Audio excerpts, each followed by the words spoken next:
नमस्कार मित्रांनो, पुन्हा एकदा स्वागत आहे तुमचं आपल्या यूट्यूब चॅनलमध्ये ज्याचं नाव आहे लर्न लिफ्ट. तर आज आपण बघणार आहोत jQuery डेलिगेट आणि अनडेलिगेट मेथड. याच्या आधीच्या 2 व्हिडिओमध्ये आपण पाहिलं होतं jQueryचं बाइंड अँड अनबाइंड आणि jQueryची ऑन अँड ऑफ मेथड. तर या व्हिडिओमध्ये आपण बघणार आहोत jQueryचं डेलिगेट आणि अनडेलिगेट मेथड. तर डेलिगेट आणि अनडेलिगेट मेथडचा उपयोग आपण कधी करतो, ठीक आहे, ते आपण आज समजून घेणार आहोत आणि याचा सिंटॅक्स काय असतो एक सिंपल एक्झाम्पलने आपण अंडरस्टँड करूया.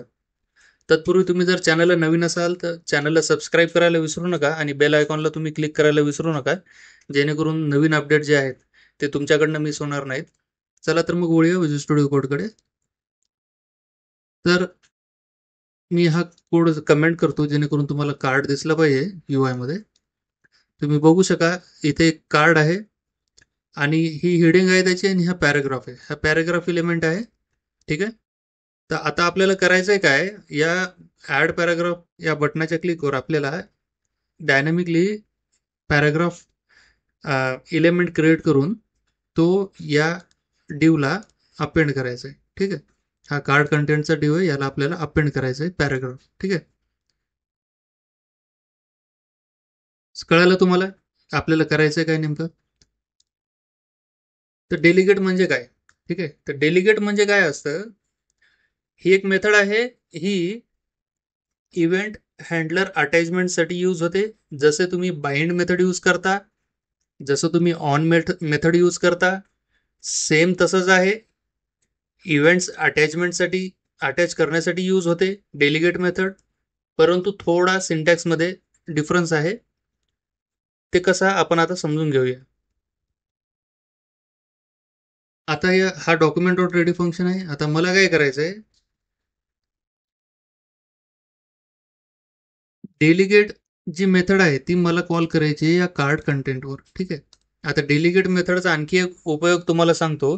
डेलिगेट मेथड जी आहे, ज्या पॅरेंट कंटेनर किंवा पॅरेंट इलेमेंटवर आपण डेलिगेट मेथड जेव्हा कॉल करू, तर डेलिगेट मेथडचा यूज करून आपण त्या पॅरेंटच्या जेवढे काही चाइल्ड इलेमेंट आहेत किंवा फ्युचरमध्ये त्याच टाईपचे जे चाइल्ड इलेमेंट ऍड होतील त्याच्यावर आपण क्लिक इव्हेंट हँडलर आधीपासूनच अटॅच करून ठेवू शकतो डेलिगेटचा वापर करून, ठीक आहे. ही एक खासियत आहे याच्यामध्ये, ठीक आहे.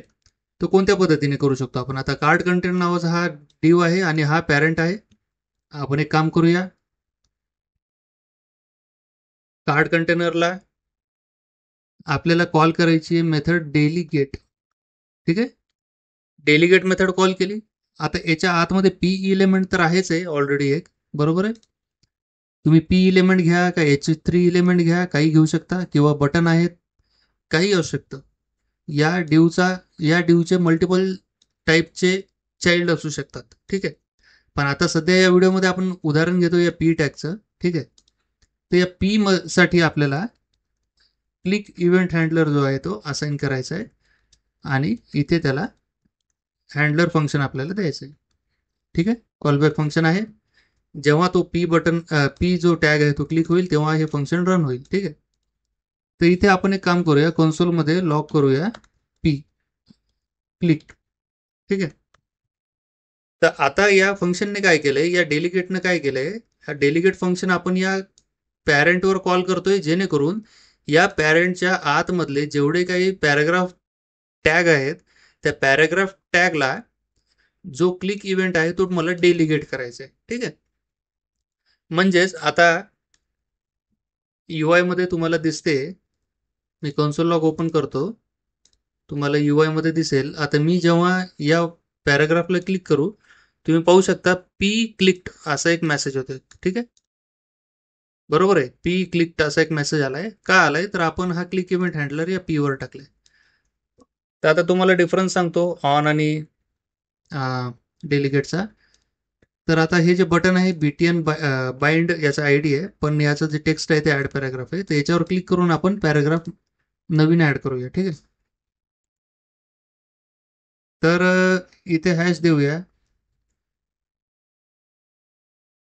ठीक आहे. आयडी सिलेक्टर आहे. आता मला ऑन मेथड कॉल करायची, तर ऑन मेथडला तुम्ही पाहू शकता क्लिक आहे, पहिले इव्हेंटचं नाव आहे, त्याच्यानंतर जे हँडलर आहे ते आहे, बरोबर आहे. तर आता मला काय करायचं आहे, एक अपेंड करायचं आहे नवीन इलेमेंट या पॅरेंटला, बरोबर आहे. आता मी डॉट अपेंड मेथड कॉल करतोय, जेणेकरून नवीन जो पॅराग्राफ एलिमेंट आहे किंवा हा जो पॅराग्राफ एलिमेंट आहे हा मी कॉपी करतो आणि इथे टाकून देतो डबल कोट्समध्ये, ठीक आहे. तर हा एलिमेंट तिथे ॲड होईल कार्ड कंटेंटला, ठीक आहे. तर तुम्ही पाहू शकता डिफरन्स ऑन मेथड आणि डेलिगेट मेथडमध्ये किंवा बाइंड मेथडमध्ये. आणि ऑन म्हणजेच बाइंड, ठीक आहे. सिंटॅक्स वाईज ऑन आणि बाइंड दोन्ही सेम आहेत, त्याच्यामुळे तुम्ही असं कन्सिडर करा की इथे बाइंडही आहे आणि ऑनही आहे, ठीक आहे. तर डेलिगेट आणि ऑन मधला डिफरन्स आहे, इथे तुम्हाला टॅग नेम द्यावं लागतं आधी. तर कोणत्या टॅगला तुम्हाला इव्हेंट जो आहे तो डेलिगेट करायचा आहे, तर इथे जो टॅग असणार आहे तो असणार आहे या कार्ड कंटेंट नावाच्या पॅरेंटच्या चाइल्डचा, ठीक आहे. कारण की आपण या पॅरेंटला देत नाहीये काहीच इव्हेंट, बरोबर आहे. या पॅरेंटचे जेवढे काही चाइल्ड आहेत, आणि चाइल्ड म्हणजे कोणतेच, जेवढे काही पॅराग्राफ नावाचे चाइल्ड आहेत, पॅराग्राफ टॅग नावाचे चाइल्ड आहेत, ठीक आहे, तेवढ्या चाइल्डला आपल्याला क्लिक इव्हेंट हँडलर जो आहे तो डेलिगेट करायचा आहे. आता इथे काय असं आहे, इथे डेलिगेट जे फंक्शन आहे हे बघतं जेवढे काही पी इलेमेंट आहेत का. आता सध्या आपल्याकडे एक पी इलेमेंट आहे, बरोबर आहे. त्याने काय केलंय, अटॅच केलंय क्लिक इव्हेंट हँडलर या पी इव्हेंटला, ठीक आहे. तर आता आपण काय करतोय, आता डायनामिकली आपण, बरोबर आहे, पी इव्हेंट पी जो इलेमेंट आहे तो ऍड करतोय त्या कंटेनरला. तर आता या केसमध्ये काय होणार बघूया आपण.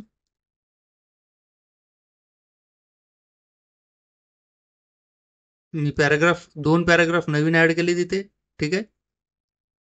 पहिल्या पॅराग्राफला तर क्लिक इव्हेंट हँडलर होताच, बरोबर आहे. तर दुसऱ्या पॅराग्राफला सुद्धा क्लिक इव्हेंट हँडलर अटॅच झालेला आहे, तिसऱ्याला सुद्धा अटॅच झालेलं आहे, तुम्ही बघू शकता, बरोबर आहे. कसं झालं ते, तर डेलिगेट जे आहे हे कीप ट्रॅक म्हणजे हा ट्रॅक ठेवतो या पॅरेंटचा, जेणेकरून त्याच्यामध्ये जर फ्युचरमध्ये पी इलेमेंट जो ऍड झाला असेल किंवा या जो टॅगचा इलेमेंट ऍड झाला असेल, तर हा जो इव्हेंट आहे तो प्रोपेगेट होतो किंवा तो डेलिगेट होतो त्या टॅगला सुद्धा, ठीक आहे. नवीन जो काही चाइल्ड येणार आहे तो, बरोबर आहे. तर आता याला अनडेलिगेट कसं करायचं, तर अनडेलिगेट करण्यासाठी बीटेन अनबाइंड आहे इथे, ठीक आहे. आयडीज मी तेच ठेवलेत जे बाइंड अनबाइंडच्या व्हिडिओमध्ये ठेवले होते ते. तर इथं मी ऑन क्लिक करतो, ठीक आहे. याच्या क्लिकवर फंक्शन कॉल करायचं आहे मला, कॉलबॅक फंक्शन आहे. आणि कार्ड कंटेंट जे आहे या कार्ड कंटेंट वर मला डॉट अनडेलिगेट हा फंक्शन मला कॉल करायचा आहे. तर अनडेलिगेट कशाला अनडेलिगेट करायचं आहे मला पीला अनडेलिगेट करायचं आहे. आणि कोणता इव्हेंट अनडेलिगेट करायचा आहे, तो करायचा आहे क्लिक इव्हेंट, कारण की हा क्लिक इव्हेंटच आपण डेलिगेट केला होता या पी टॅगवर, ठीक आहे, या कार्ड कंटेंटच्या नावाच्या पॅरेंट, ठीक आहे. तर आता मी जेव्हा याला रिफ्रेश करतो, या पॅराग्राफवर मला इव्हेंट तर आलेलंच आहे. मी एक नवीन पॅराग्राफ ऍड करतो, इथे सुद्धा तो इव्हेंट आलेला आहे क्लिक इव्हेंट. तिसरा एक पॅराग्राफ ऍड करतो, इथे सुद्धा इव्हेंट आलेला आहे क्लिक इव्हेंट. पण आता मी जेव्हा स्विच ऑफ करतो, स्विच ऑफ केल्यानंतर जेवढे काही इव्हेंट आहेत ते अनडेलिगेट झालेले आहेत, ठीक आहे. आता मी जेव्हा याला क्लिक करतो, तुम्ही पाहू शकता काहीच होत नाहीये, बरोबर आहे. का तर या पॅरेंट, हा जो पॅरेंट आहे कार्ड कंटेंट, याचे जेवढे काही पी चाइल्ड आहेत, ठीक आहे, याच्यावरनं आपण जो क्लिक इव्हेंट हँडलर आहे तो अनडेलिगेट केलेला आहे, ठीक आहे. अनडेलिगेट केल्यामुळे इथे हे जे क्लिक आहेत हे क्लिक वर्क होत नाही, ठीक आहे. तर आता हे तुमच्याकडे आहे, तुमच्या गरजेनुसार, ठीक आहे. तुम्ही बाइंड यूज करा, बाइंड अँड अनबाइंड, ठीक आहे. किंवा तुम्ही ऑन अँड ऑफ यूज करा, किंवा तुम्ही डेलिगेट अँड अनडेलिगेट यूज करा, तुमच्या मनावर आहे. तुम्हाला तिन्हीचे व्हिडिओ मी घेतलेले आहेत, बाइंडचा घेतलेला आहे, ऑन ऑफचा घेतलेला आहे, आणि डेलिगेट अनडेलिगेटचा सुद्धा घेतलेला आहे. तर डेलिगेट अनडेलिगेटमध्ये जी खासियत आहे की फ्युचरमध्ये जे काही एलिमेंट ॲड होतील त्याला सुद्धा तो इव्हेंट डेलिगेट होतो. तसंच ऑन ऑफमध्ये सुद्धा आहे. जेव्हा तुम्ही ऑन ऑफ पॅरेंटच्या चाइल्डला पर्टिक्युलर चाइल्डला देता, ठीक आहे, तेव्हा नवीन एलिमेंट ॲड झाल्यानंतर तो जो इव्हेंट हँडलर जो आहे, जे आपण ऑनचा यूज करून दिलेला आहे, तो प्रोपेगेट होतो तिथे सुद्धा. ठीक आहे. त्या दोन्हीचा जे सिग्निफिकन्स आहे, जे महत्त्व आहे ते सेम आहे. फक्त फरक आहे या दोन्हीमध्ये जो सिंटॅक्सचा आहे तो. ठीक आहे. आपण इथे टॅग नेम देतो आणि बाकी जर पाहिलं तर हे जवळपास सारखेच आहेत. ठीक आहे. तर अशा पद्धतीचं आहे डेलिगेट आणि अनडेलिगेट. मी आशा करतो तुम्हाला हा व्हिडिओ कळाला असेल, समजला असेल. तर व्हिडिओ जर तुम्हाला आवडला असेल तर व्हिडिओला तुम्ही लाईक करा, चॅनलला सबस्क्राईब करायला विसरू नका आणि बेल आयकॉनला क्लिक करायला विसरू नका, जेणेकरून तुम्हाला नवीन जे माझ्याकडनं जे अपडेट्स येतील ते तुम्हाला तुमच्याकडनं मिस होणार नाही. धन्यवाद मित्रांनो, भेटूया पुढच्या व्हिडिओमध्ये.